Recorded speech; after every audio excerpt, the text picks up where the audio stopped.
Kay Paano Duterte yun naman eh. Sa China. makalimutan natin ang massive na korupsyon ay umabot ng 1.9 trillion pala yung flood control budget dyan. 2 O, trillion sa na. 30% na kickback.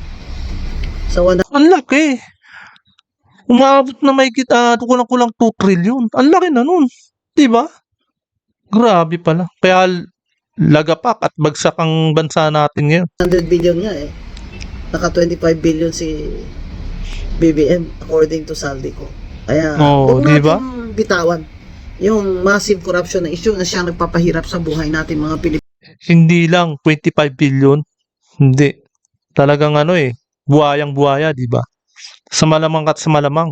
Hindi lang 25 billion. 100 billion nga, di ba? Nabanggit.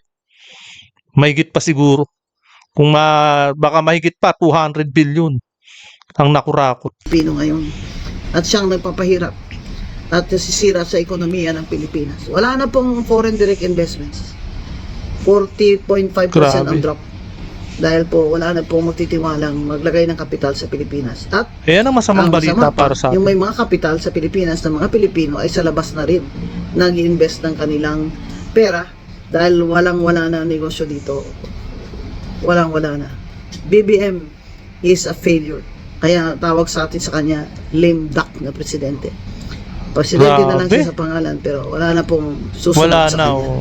Wala na pong mahangad sa kanya. Wala na po siyang political capital dahil ang survey rating niya sa popularity ay negative 14 yata nung huli. Kaya mga kababayan, bantayan pa rin natin Oo. ang massive corruption na issue at kailangan may ipakulong sila. Kailangan makulong si Martin Romualdez.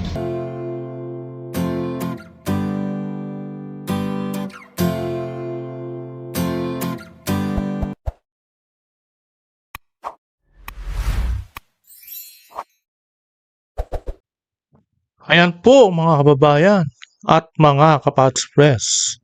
Sa tinamong ingay sa social media, sanhi ng pag-anunsyo ni Vice President Inday Sara, ang ating mahal na Vice Presidente. Yan po. Nagsalita na rin po si Attorney Guanzon para sa pagtakbo ni Inday Sara para sa pagkapangulo ng Pilipinas sa 2028. Gaya nga ng nasabi na isa si Attorney Guanzon sa pumapabor sa pagtakbo ni Inday Sara sa pagkapangulo. Yan po, no? Sa pagkakataong ito na hindi pa rin natin dapat talaga na kalimutan ang kasalukuyang sitwasyon ngayon dito po sa ating bansa. Porket nag-anunsyo si Inday Sara sa pagtakbo sa pagkapangulo ay bibitaw na ba tayo? Yan ang tanong, di ba?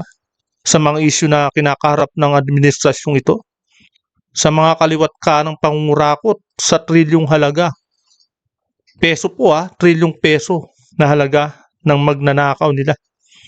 Sa mga ninakaw nila. Tama po. Yang trilyong pesos na yan, hindi po kayang bilangin yan sa isang araw ng isang tao. Sa makatuwid, hindi kayang gastusin ng ilang tao lang yan sa mga buwan, sa mga taon. Hindi po kaya. Kaya nga napakalaki para sa mga individual. Napakalaking halaga po yan para sa isang politiko o mga ilang politiko na nakanakaw ng ganyang halagang pera. Masakit po, di ba? Eh yan po para sa taong bayan, para sa atin. Tapos nanakawin lang nila. Kaya yan ang huwag nating kalimutan. Porket nag-anunsyo si Inday Sara sa pagka-presidente, pero palakpakan po natin si Inday Sara, si Vice President, sapagkat magandang balita to para sa atin na isang matinong leader tatakbo sa pagkapangulo. Yan ang huwag nating kalimutan. Pero etong mga magnanakaw na to, sa mga buhaya, wag po natin silang kalilimutan. Sa susunod na eleksyon, wag po natin silang kalilimutan na sila yung mga buhaya. Di ba? Ang buhaya hindi pinopoto, di ba? Halimbawa, yung mga congressman nyo dyan sa mga distrito nyo, bawat distrito nyo, alamin nyo kung siya ba'y kasama sa mga Wadcom, siya ba yung mga kasama sa tumuligsa at nagdemolition kay Inday Sara. Yan po ang dapat nating alamin. Kaya wag natin kalilimutan yung mga pinaka-mastermind sa kurakotang ito.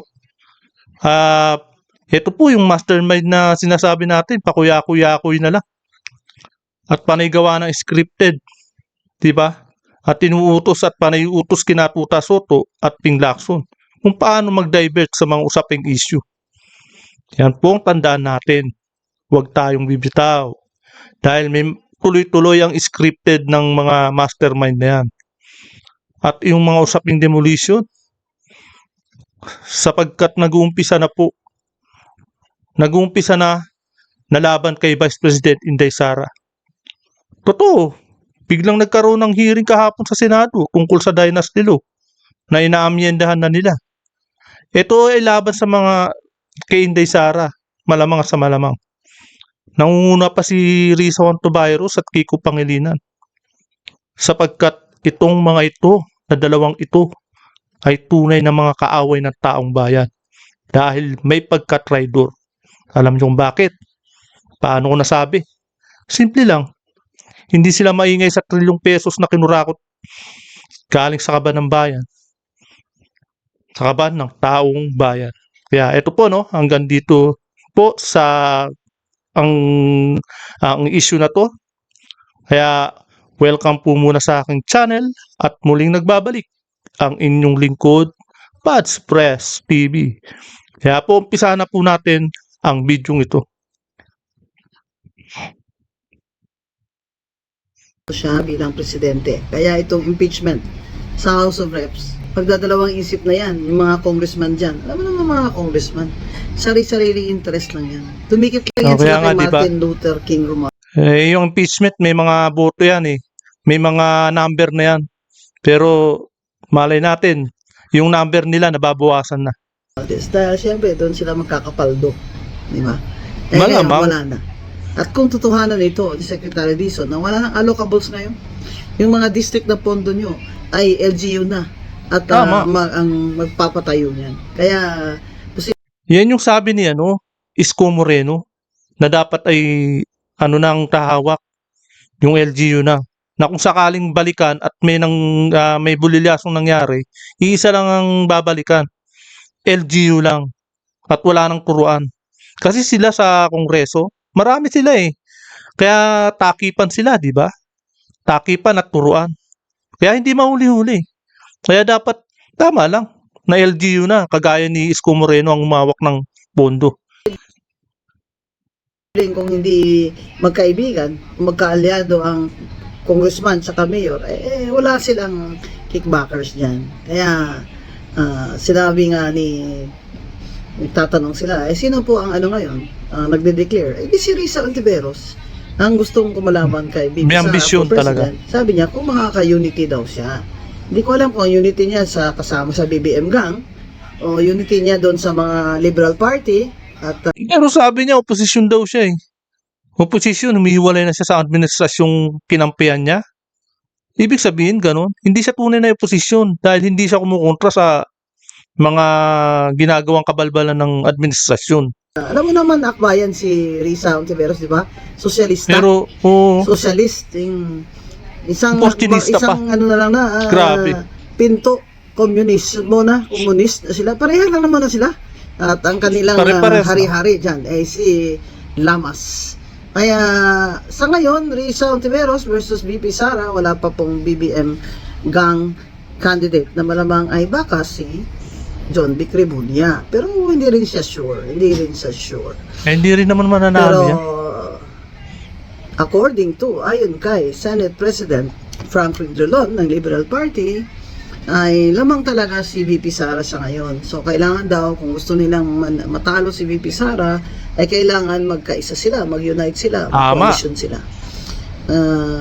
Ngayon naman si Bam Aquino ay nagsabi na ayaw niya tumakbo pagka vice presidente. Kasi Tinawan din pinapalabas yan. sa hangin, nilalamas na siya ang mag-VP kay Rizal Ontiveros para magkaalyado na naman ang LP at ang Akbayan.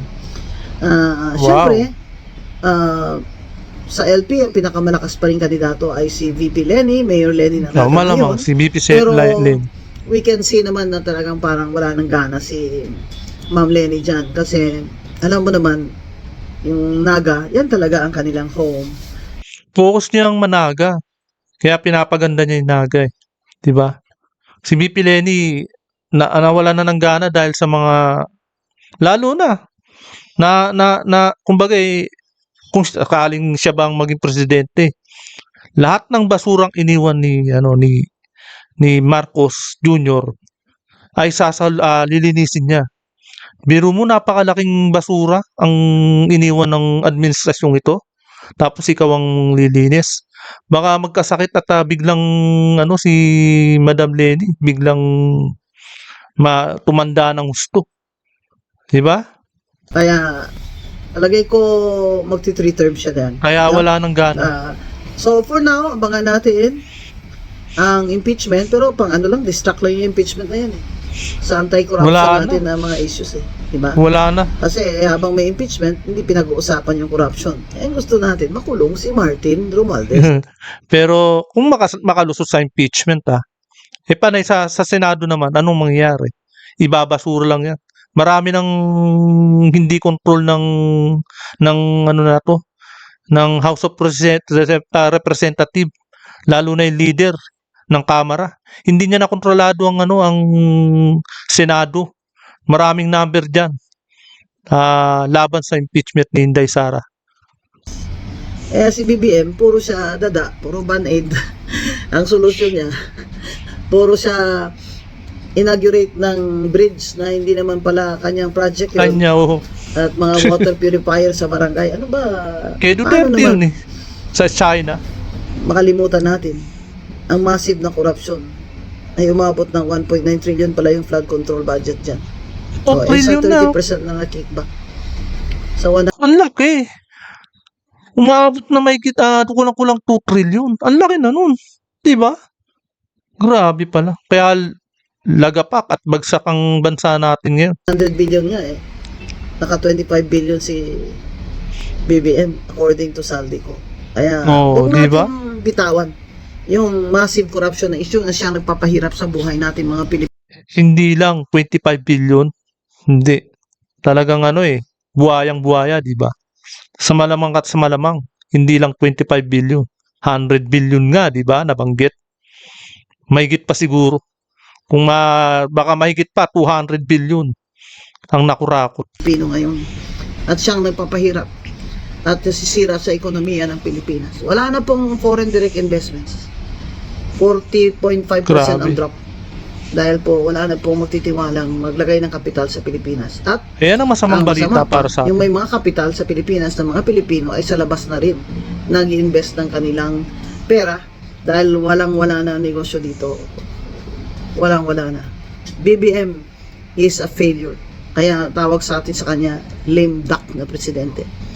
Presidente na lang siya sa pangalan pero wala na pong susunod sa kanya. Wala na pong mahangad sa kanya. Wala na po siyang political capital dahil ang survey rating niya sa popularity ay negative 14 yata nung huli. Kaya mga kababayan, bantayan pa rin natin ang massive corruption na issue at kailangan may ipakulong sila. Kailangan makulong si Martin Romualdez para maniwala tayo. Tuloy lang po. Bantayan natin ang kaban ng bayan. Tony Guanzon po, ang inyong lingkod. Grabe, no? Kumbaga, naghihintay na lang yung mga ibang kaalyado dyan sa kabinete. Pero sa totoo lang, baka hiyang-hiya na sila sa pinaggagawa ng amo nila. Ito si Claire Castro. Talagang kapit to ko no? Talagang kumbaga walang-wala na, talagang hindi na pinagkakatiwalaan ng amo niya. Sige pa rin siya sa paglaban sa pagkatakdog para sa amo niya. Taong bayan ng talagang kumakalaban na sa kanila. Wala nang tiwala. Grabe, di ba? Iyon ang masamang balita. Direct investment. Wala na po tayo. ekonomiya natin. Tapos yung trabaho, pagka once natanggal sa trabaho, nakakatakot po. Dahil wala nang makakuha ng trabaho dito sa Pilipinas. Wala nang hindi na nakakapag-create ng infrastruktura, di ba? So, hindi na rin makakapag-create ng job para sa mga Pilipino dito. Yan po ang masama. Walang bagong mga banyagang nag-aano rito pumapasok at mag-i-invest ng isang kumpanya. Yun ang maganda sana eh. Pasok ng pasok sa mga banyaga para mag-create ng building, mag-create ng kumpanya rito at dito sila mamuhunan. Alang-alang yan sa mga taong bayan dito sa Pilipinas para makakuha rin sila ng trabaho kapag ganyan ang nangyayari. Pag marami pumapasok na investor, marami ring trabaho ang Pilipino. Kaso wala po. Ayan ang masamang balita. Para sa mga estudyante naman na bagong graduate. Grabe. Anong mangyayari? Bihira lang. Kumbaga swerte-swertihan na lang mga pag-OJT sila eh. Tapos yung pagka-OJT nila, swertihan na lang kung ma-absorb sila ng kumpanya. Kawawa, di ba? Yung mga bagong graduate na kabataan ngayon. Kaya nga, minsan, alam na rin nila kung ano ang sistema ngayon sa Pilipinas eh. At alam na rin nila ang kurakutan ng gobyernong ito. Kaya alam na rin nila siguro, napapanood nila sa social media, yung tungkol sa ekonomiya, tungkol sa paglubog at ng bansa natin, at tungkol sa mga trahedya na hindi na nasusolusyonan, kagaya ng baha. Diba? Alam na ng mga kabataan na napapanood nila. Kaya dismayado yung mga yan. Habang nasa eskwelahan pa sila, siguro iniisip nila, paano kaya kung graduate na ako? May makukuha kaya akong trabaho? Yan ang tanong dyan. Diba? Kaya ito po, no? Panoorin naman natin ang press conference ng ng kongreso diyan. At ito si Congressman Sia at si Congressman Adjong nagpabida-bida na naman diyan. Kaya supalpal sila sa reporter. Panoorin po natin. Test of Radio Mindanao Network. Good afternoon po. Good afternoon to all the congressmen and congresswomen. Tanong ko lang po kay Kong Zia, kasi ikaw yung chairman nito, sir. Most of the Cagayanon and other places, negative yung comment sa anti-political dynasty public consultation. Since yesterday, sa social media po. Since yesterday until now. Kunyari, nagtataka pa eh, no? Sila rin naman ang may kagagawan yan eh, lalo na to. Kunyari, nagtataka sa tanong ng reporter. Tina yung reaction sa pagmumukha niya, di ba? Bakit kasi daw, parang tinatarget nyo daw po sa lower house at saka sa upper house, di ba? si Vice President Sara Duterte na Totoo naman. parang bago lang nag-declare na tatakbo daw ng presidente. Now, sa lower house po, ano po yung gusto ninyong parang i-explain to the public na para sa Pilipino itong Yan. ginagawa nyo, publication, consultation po for anti-dynasty. Kasi meron na ngayong mga iba nang iniisip, kinocolor na for the presidential bid ni Vice President Sara Duterte. Oh, tama naman eh, tanong ng reporter eh. Nagkakaroon ng kulay yung ginagawa ninyo dyan sa pag-aamyenda ng anti-dynasty law. Kayo dyan, halatang halata na kayo dyan eh. Simula nung na si Inday Sara mag-anunsyo, biglaan din ang pagkaka-press conference din yan. Gaya na lang na Senado, biglaan din ang pag-hearing para sa anti-dynasty law. 1987 Constitution, Article 2, Section 26. Wala pa po tayo dito, wala pa sa position, nandyan na sa Constitution. So, hindi siya targeted sa kanino man. Hindi targeted sa kanino. Malaking usapin itong electoral reform at hindi nagre-revolve itong usapin na to sa isang particular na kandidato. Hindi. Talagang may target lang kayo. Si Inday Sara ang target nyo. So, hindi ko alam kung bakit kinoconnect nila. Tama naman, kinukunik eh. Diba? Mali, sinungaling. Kinukunik ninyo talaga. Sa Constitution ito, 26, Section 26, Article 2, the 1987 Constitution. Hindi namin alam kung kailan siya mag-announce. Pero alam namin meron sa Constitution na nagsasabing kailangan may anti-political dynasty. Walang connect. Hindi naman na-implement di ba? Sige lang kayo ng sige na pag-aatake sa Duterte. Tapos ngayon, nasabihin ninyo, isasangkalang mo pa yung 1987 Constitution. Matagal na yan Dapat na-implement na yan Ngayon lang kayo magpapaliwanag. Kaya sabihin mo at sabihin natin na talagang isa yan sa mga demolition na ginagawa ninyo kay Inday Sara ngayon. If I may add po, sagutin ko lang yan, Kung titignan mo po talaga, ang pinaka-apektado dito sa bill na to is not her, it's actually the people in Congress. And we're doing this because we love the country and we're willing to sacrifice a lot of things for the country. I hope the media and our friends also from the grounds. Ayan po, napanood niyo po ang buong video at napakinggan natin si Idol Attorney Guanzon kung paano niya sinupalpal ang administrasyong Marcos na to. Kaya hanggang dito na lamang po at kung hindi ka pa nakakapag-subscribe, please subscribe my channel para lagi kang updated sa bawat upload ko. Maraming salamat po.